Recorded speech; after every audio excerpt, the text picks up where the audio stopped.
Hi, so Steve here. This is a slight diversion from the other videos that I've done, although I haven't done that many.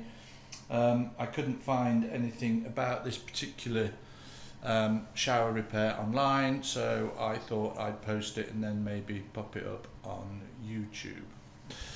So, this is a Ideal Standard Trevi Therm 300, or maybe not 300, just Trevi Therm, and it's called Exposed, and I'm going to flip the camera around and talk you through how I have repaired it. Okay, so I should say that I'm not a plumber, but I have got a couple of these showers in my house, and they are now about, I would say, 20 years old. So the part is, or the shower unit itself, I think is obsolete or no longer available, but a couple of the parts are, and it's actually pretty simple. So you can see the shower unit there with the controller and the covers all removed. So the cover looks like that, and it's mounted over the top like that. And then on the end of each of those spindles is a gripping cap, and it goes like that, the controller knob. So there are two of those that go in there. So they've been removed, and they just come off with screws and a little cap that needs to be removed first.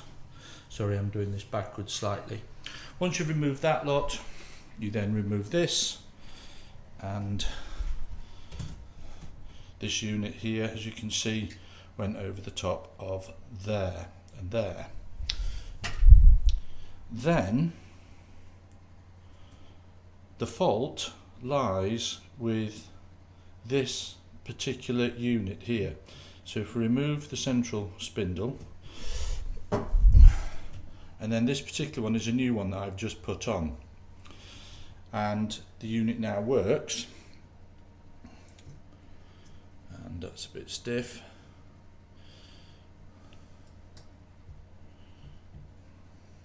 There. You can see behind it, it controls the water flow on and off there.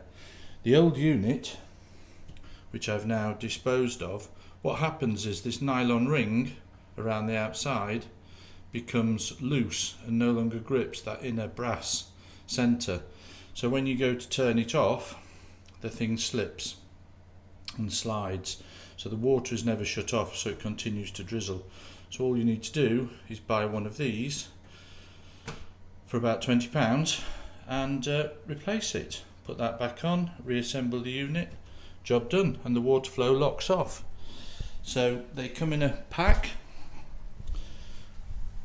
either separately or with a spindle included, and that's what the one I had in store looked like. And there was a spindle in it which I didn't need to replace, or the central cog. Okay, bit boring, but that unit is sort of over £1,000, I think, if you can get a hold of one, whereas the little replacement part is 20 quid or so. Okay, hope you found that useful. Thanks very much.